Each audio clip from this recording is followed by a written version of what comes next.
And we are Live. live. Totally live. Live during this pre-recording.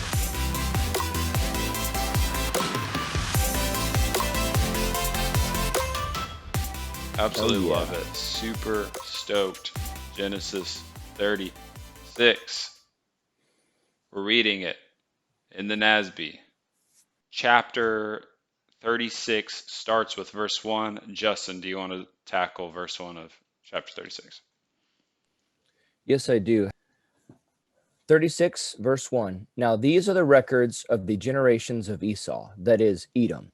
Esau took his wives from the daughters of Canaan, Adah, the daughter of Elon the Hittite, and Olibama, the daughter of Anna, the granddaughter of Zibeon the Hivite, also Basemath, Ishmael's daughter, the sister of Nebaioth. Ada bore Eliphaz to Esau, and Basemath gave birth to Reuel, and Oholibamah gave birth to Jush, Jalam, and Korah. These are the sons of Esau who were born to him in the land of Canaan. Then Esau took his wives, his sons, his daughters, and all his household, and his livestock, and all his cattle, and all his property, which he had acquired in the land of Canaan, and went to another land, away from his brother Jacob. For their possessions had become too great for them to live together, and the land where they resided could not support them because of their livestock. So Esau lived in the hill country of Seir. Esau is Edom. Awesome. So we have a lot of genealogy going on in this chapter in general. If you're anything like me, when you see genealogy in the Bible or a listing of a bunch of names or a bunch of cities or whatever, your brain likely has a hard time not shutting off. Okay, my brain used to shut off during these entire sections. Okay, like I would just completely go brain dead. Well, these sections, right, are absolutely important. And in particular, right, the Bible is not just a historical record that is meant to appeal to, people reading the Bible for the first time. Okay, this book also is something that you can study for your entire life and still be able to learn something new every time you pick it up. Okay, so just be aware these are really important chapters and these are really valuable for many reasons. Specifically, I think where you get a lot of value from these chapters is when you studied the Bible more and you have some of this under your belt a little bit more. When you come back to this, it makes more sense. Anyways, we can all have it make sense together for us today, but we'll do our best to kind of fight through some of this genealogy. Anyways, so couple things. There's two paragraphs that were just read. Okay, verses 2 through 5 was a listing of Esau's 3 wives and 5 sons. And then verses 6 through 8, there is basically the conversation about ultimately Esau leaving the land of Canaan. And so, first, starting off, this genealogy shows a couple things. One is that there are this is a fulfillment of God's promise to Abraham to multiply his seed. Okay, and so even though this seed is coming from Abraham, it's not the promised seed.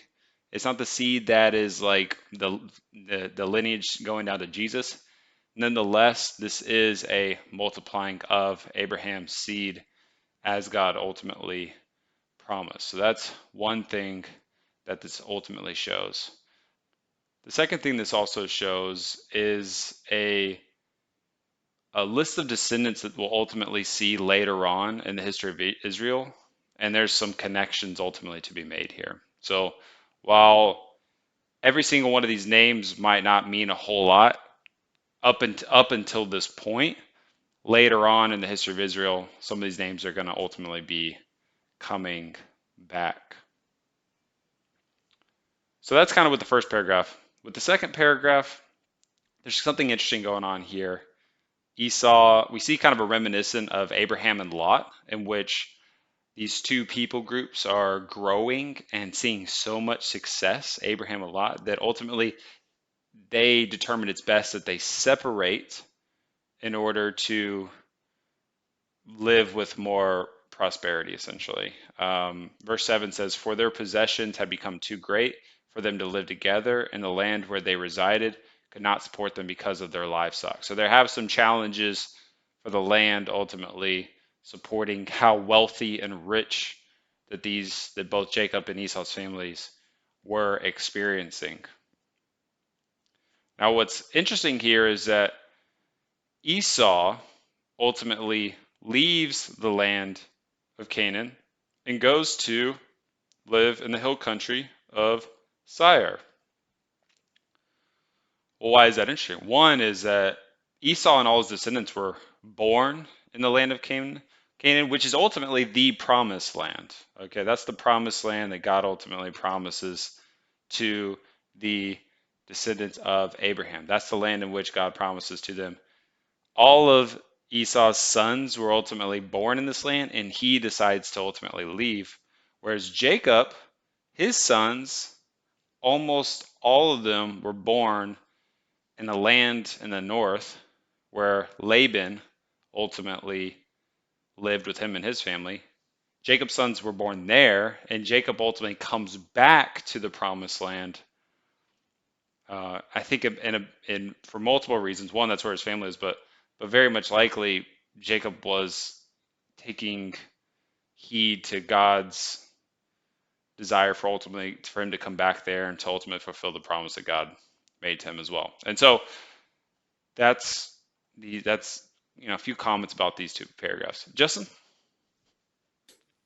Yeah, so like you said, Henry, this is a chronology of Esau. And so Esau had three wives, Adah, Aholibamah, and Basemath. But we see in Genesis 26:34 that it records him as his wives being Judith and Beri. And then Genesis 28:9 records him additionally marrying Mahalath. And there could be different reasons that Moses did not list the prior three here. Maybe that some of them had died early, or maybe their names were changed. Maybe Moses may have not found it relevant to record certain names for maybe certain reasons. I don't know. But we do know based on the text here, that Esau's wife Aholibamah had already lived in the land of Seir, which later became known as the land of Eden. Before, so his name's Seir though before Esau moved there, and I believe Seir means rugged. It was a rugged land. So the word Edom means red, and it had red rocks everywhere in the land of Seir, which became Edom. And Esau was reddish at birth, as recorded in Scripture. And this was actually a great place to have a fortress, because there were mountainous canyons and these ravines. And so some of the canyons were 6,000 feet high, which would give the military who lived there an advantage. So there are records where 100 Edomites could defeat an army of 1,000 because of the crevices, because they already had the high ground, and how the invading army would have to be funneled through these crevices. So later on, we learn a lot more about Edom and Seir in the book of Obadiah. So throughout this chapter, though, Moses emphasizes that Esau is Edom. So as Henry was talking about, Canaan was the land that God gave to Jacob, but Edom or Seir was the land that God gave to Esau. And we see that in some verses that I wanted to read. Deuteronomy 2, 1 through 5. Then we turned and set out for the wilderness by the way of the Red Sea, as the Lord spoke to me, and we circled Mount Seir for many days. And the Lord spoke to me, saying, You have circled this mountain long enough. Now turn north and command the people, saying, You are going to pass through the territory of your brothers, the sons of Esau, who live in Seir, and they will be afraid of you. So be very careful. Do not provoke them, for I will not give you any of their land, not even as much as a footprint, because I have given Mount Seir to Esau as a possession. And then Joshua 24:4, to Isaac I gave Jacob and Esau, and to Esau I gave Mount Seir to possess it, but Jacob and his sons went down to Egypt.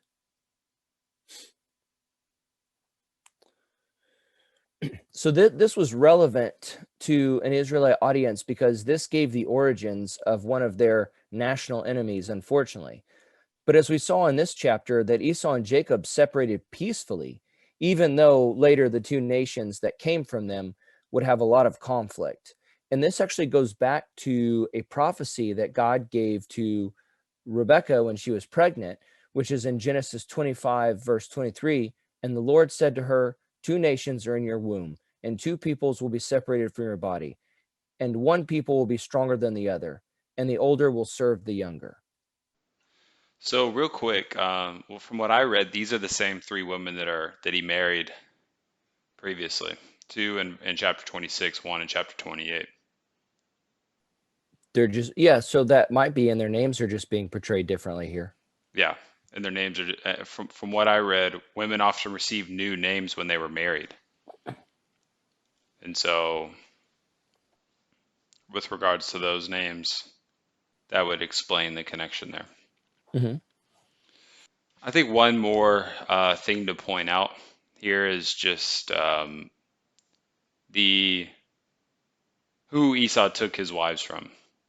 If we recall from previous chapters, um, Esau's mother, Rebecca, wasn't thrilled about Esau's wives, and she specifically used that as an excuse to send Jacob away to go get a wife from her brother, Laban, one of her daughters, which would be one of his cousins ultimately.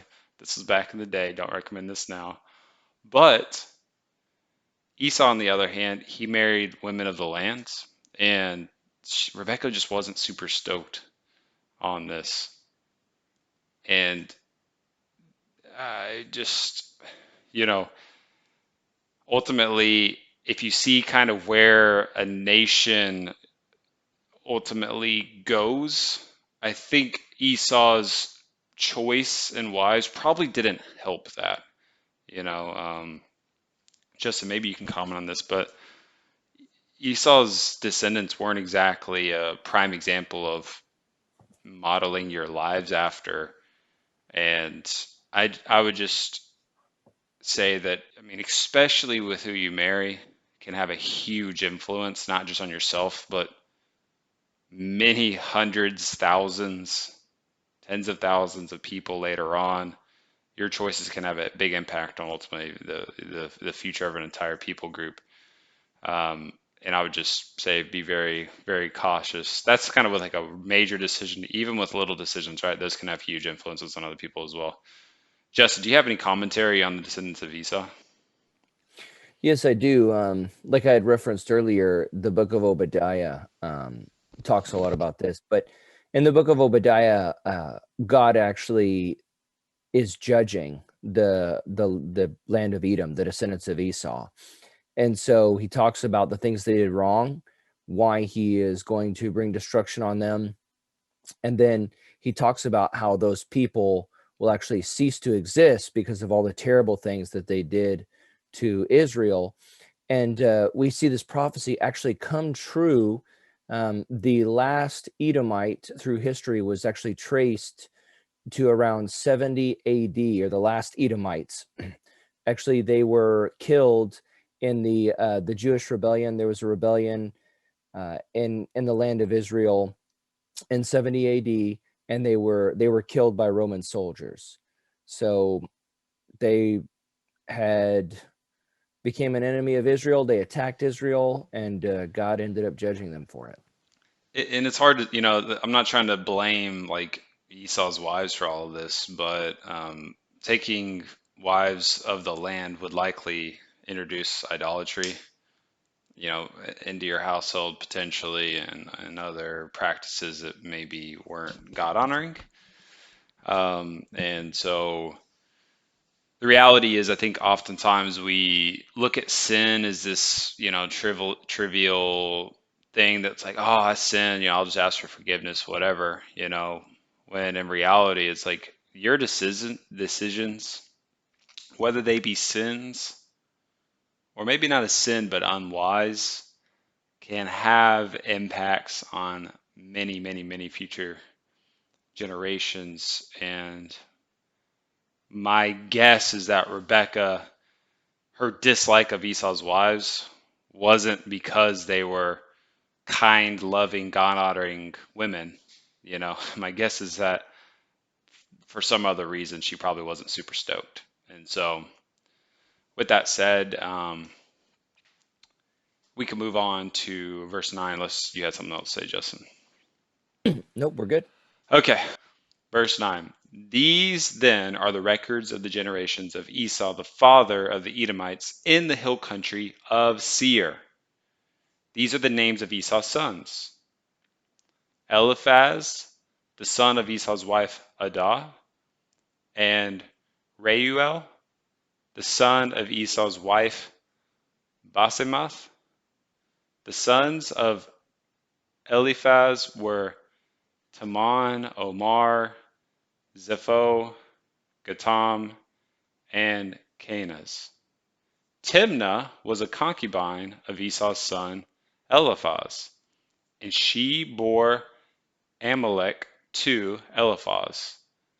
These are the sons of Esau's wife Adah, and these are the sons of Reuel: Nahath, Zerah, Shema, and Mizah. These were the sons of Esau's wife Basemath. And these were the sons of Esau's wife Aholibamah, the daughter of Anah, the granddaughter of Zibeon. She bore to Esau Jeush, Jalah, and Korah. Verse 15. These are the chiefs of the sons of Esau. The sons of Eliphaz, the firstborn of Esau, are Chief Teman, Chief Omar, Chief Zepho, Chief Kenaz, Chief Korah, Chief Gatam, and Chief Amalek. These are the chiefs' descendants from Eliphaz in the land of Eden. These are the sons of Adah, and these are the sons of Reuel, Esau's sons: Chief Nahath, Chief Zerah, Chief Shammah, and Chief Mizah. These are the chiefs' descendants from Reuel in the land of Edom. These are the sons of Esau's wife Basemath. And these are the sons of Esau's wife Aholibamah: Chief Jeush, Chief Jalam, and Chief Korah. These are the chiefs descended from Esau's wife Aholibamah, the daughter of Anah. These are the sons of Esau, that is, Edom, and these are their chiefs. So, as we see here, Esau had 5 sons and 10 or 11 grandsons. From what I read, it's a little unclear about Korah, if Korah was in the original manuscripts or how that was translated. But either way, Esau had around 10 or 11 grandsons. So each of his grandsons and some of his sons were chiefs or leaders of a tribe. It appears that Esau became a very prominent leader. Obviously, as we're reading here, he was the head of a nation. And so a lot of his descendants continued to be just those leaders in the nation. Um, this section, verses 9 through 14, we see that Esau has 5 sons, like you said, 10 to 11 grandsons. And then verses 15 through 19, we start learning about the chiefs, who are political or military leaders who are descended from Esau as well. So We actually do have a nice little graph here that I pulled up on the internet, and it seems to organize all of these names based upon Esau's wife, and then son, and then grandson. And so that might help kind of organize ultimately all these names. Verse 20, these are the sons of Seir the Horite, the inhabitants of the land: Lotan, Shobal, Zibeon, Anah, Dishan, Ezer, and Dishan. These are the chiefs descended from the Horites, the sons of Seir in the land of Edom. And the sons of Lotan were Hori and Hemam. And Lotan's sister was Timnah. And these are the sons of Shobal: Elvan, Monahath, Ebal, Shepho, and Onam. And these are the sons of Zibeon, Ai, and Anah. He is the Anah who found the hot springs in the wilderness when he was pasturing the donkeys of his father Zibeon. And these are the children of Anah: Dishan and Aholibama, the daughter of Anah. And these are the sons of Dishan: Hemdam, Eshban, Ithran, and Churan. These are the sons of Ezer: Bilhan, Zaavan, and Akan. These are the sons of Dishan: Uz and Aran. These are the chiefs descended from the Horites: Chief Lotan, Chief Shabal, Chief Zibeon, Chief Anah, Chief Dishan, Chief Ezer, and Chief Dishan. These are the chiefs descended from the Horites, according to their various chiefs in the land of Seir. So now these verses we see switch to talk about the family of Seir, the Horite. I believe these are the people who originally lived in the land before Esau became the leader of that area, and it was changed. Its name was changed to Edom. So this man Seir had 7 sons, and these sons became Horite chiefs, and from them came 20 children, which of whom was one of Esau's wives, Aholibama, who was Seir's great-granddaughter. Verse 31. Now these are the kings who reigned in the land of Edom before any king reigned over the sons of Israel.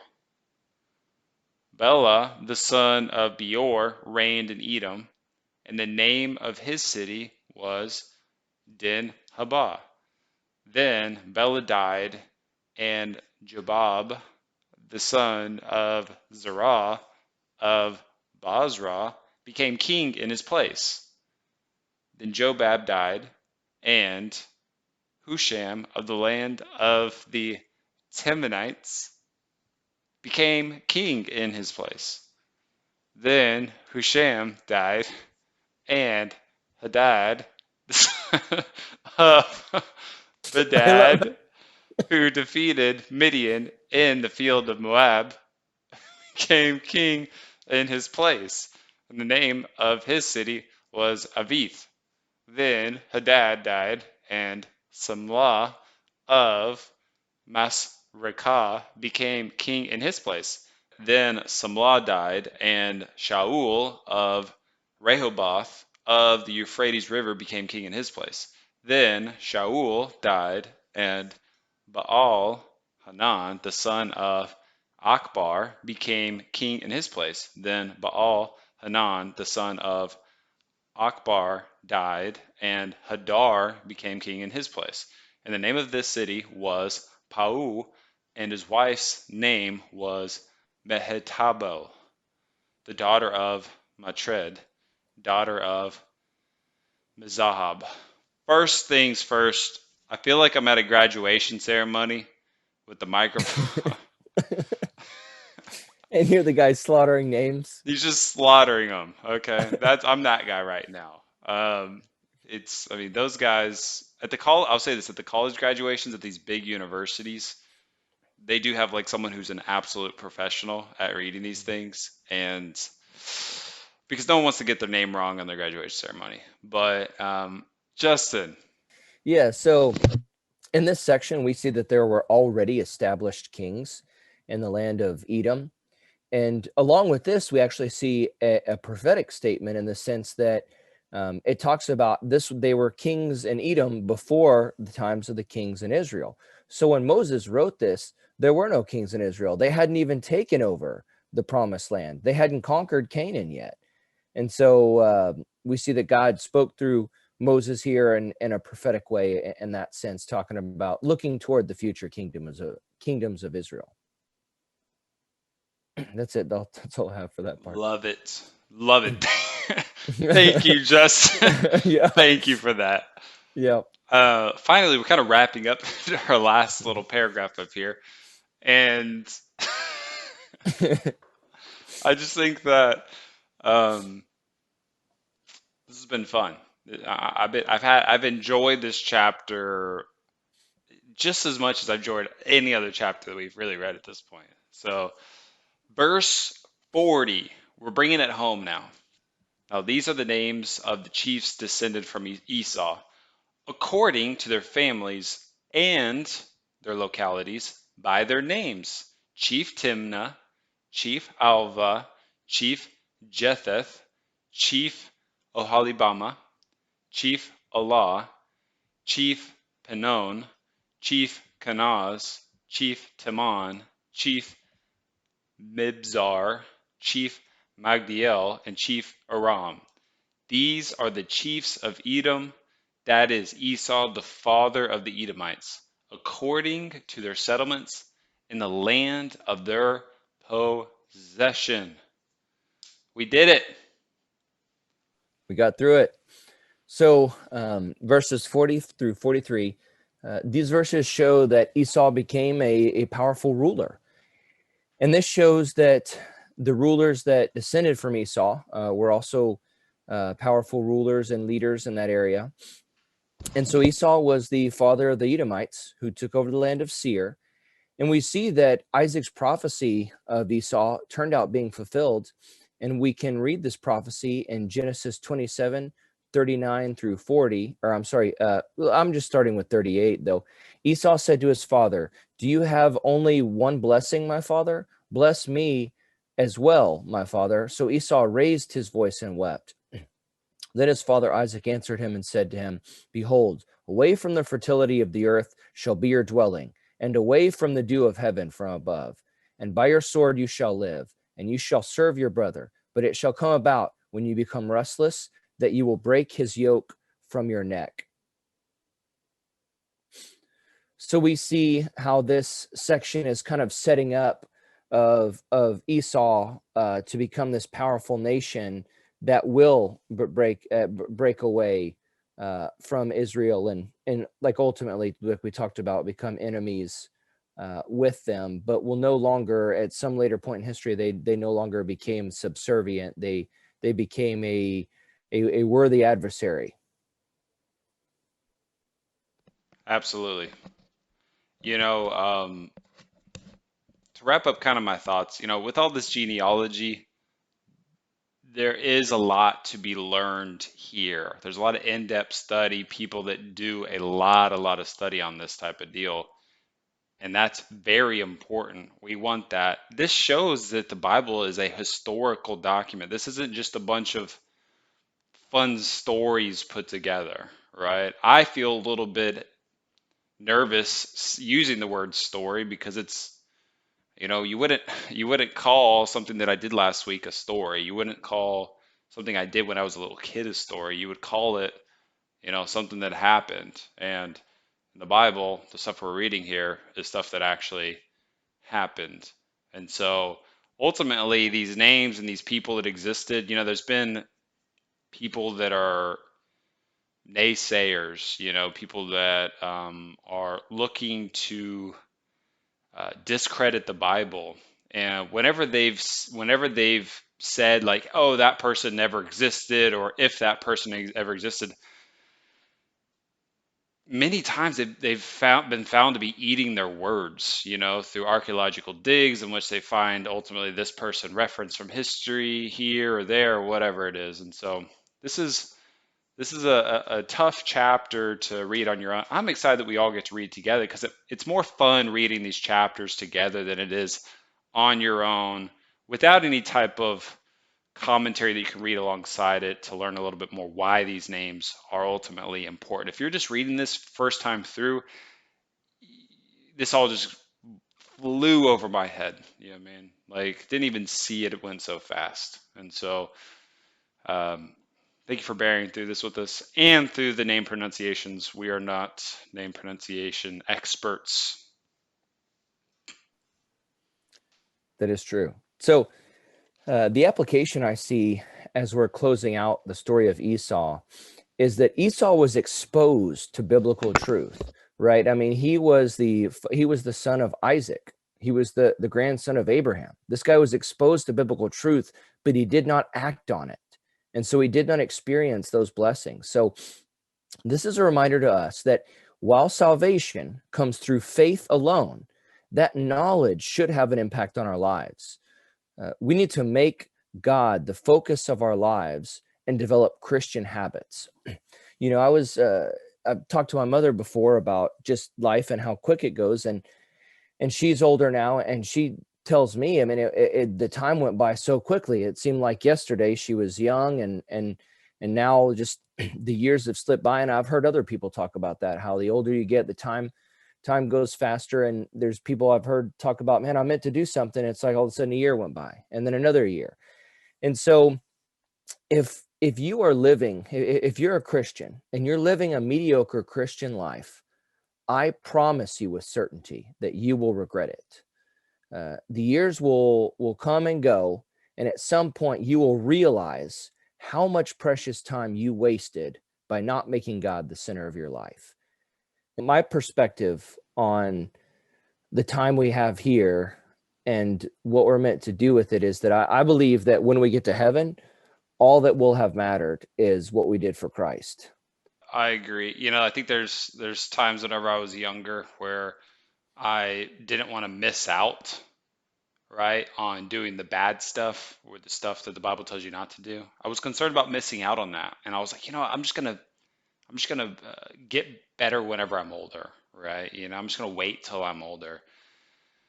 And not a single one, not a single one of those memories in which I was doing something that the Bible called me not to do. I don't look back on those memories with this like fondness, like, man, that was such a, I'm so glad I did that. I'm so glad I experienced that.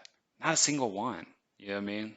In fact, I see that as if I could replace that time with something else, those are the fonder memories that I have, right? Those are the fond memories that I have. You're totally not missing out by not doing whatever the Bible calls a sin. You're not missing out at all. Okay. In fact, you're doing you're likely to not cause yourself a lot of pain and suffering going forward. And this is where Esau, listen, you can't make somebody do the right thing. Okay, you cannot make anybody do the right thing. However, you can make sure that you did your best in your time that you have here to not lead other people down the wrong road. And I'll just use a quick example. For example, let's just Esau was leading his family in a biblical way, putting God first in his life. And let's say one of his sons or grandsons ultimately went off on the wrong path. Well, that happens sometimes. You know what I mean? You can't make other people's choices for them.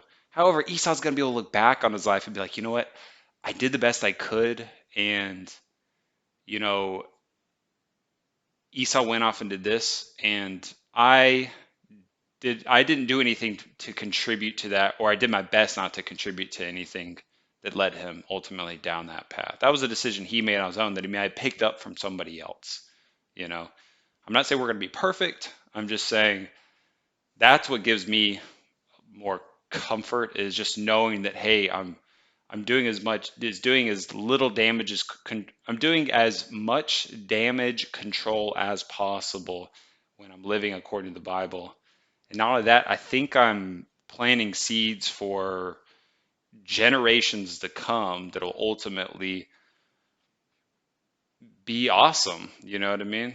Be awesome not because I'm awesome, but because I get to be part of God's plan, which I think is great. You know what I mean? God's awesome, and I just get to play a tiny little part in that. That's exciting and super fun. So Esau's descendants, did he blow it? Did he make the wrong choices in his life? Did he make mistakes? Yes. Everyone made mistakes. Jacob made mistakes too. However, was Esau putting God first in his life and being as wise as he could have been? I think we see several examples from what we know about Esau where he blew it. You know what I mean? Or he didn't have the right frame of mind. So Jacob did too. We all do. Okay, Christians aren't perfect. You know, just because you're a Christian doesn't mean you're a super morally great person by any means. Okay, but you should be striving for that. You should be struggling to achieve that. And if you're not, then I would have to ask you, are you really putting God first? Is God really that important to you? So, um, yeah. So, family tree, descendants, genealogy. What impact do you want to have on future generations? Do you want to have an alcohol induced party lifestyle, over sexualized impact, selfish, greedy, money hungry, whatever it is, filled with energy? Is that the type of impact you want to have in future generations? This is the spot where you say either yes or no. And then once you've said no, then you think, okay, well, what do I do? Then put God first in your life. Start reading the Bible. Go to church. Serve at the church. See how you can have an impact on the people around you in a positive way. God calls us to love God and love people. Matthew 22:36 through 40. Check that out. Then also make disciples of all nations. So if you want to know what to do, that's it. And have fun with it. You can totally have fun. Christians, you don't have to be super lame to be a Christian or to do the right thing. Okay? That's what I used to think. I was not very smart. I was very unintelligent to think that. You could be totally have an amazing, super fun, cool life. Trust me. Look at Justin's hat right now. Okay? Does that guy not look like he's having fun? I mean, come on. Justin, anything else before we sign off? No, man, that was great advice. Make good choices. That's right. I love making abstract statements like that. Make. That's right. Well, everybody, looking forward to chapter 37. Bros, have a Hmm. brotastic bro day, and we will bro you later.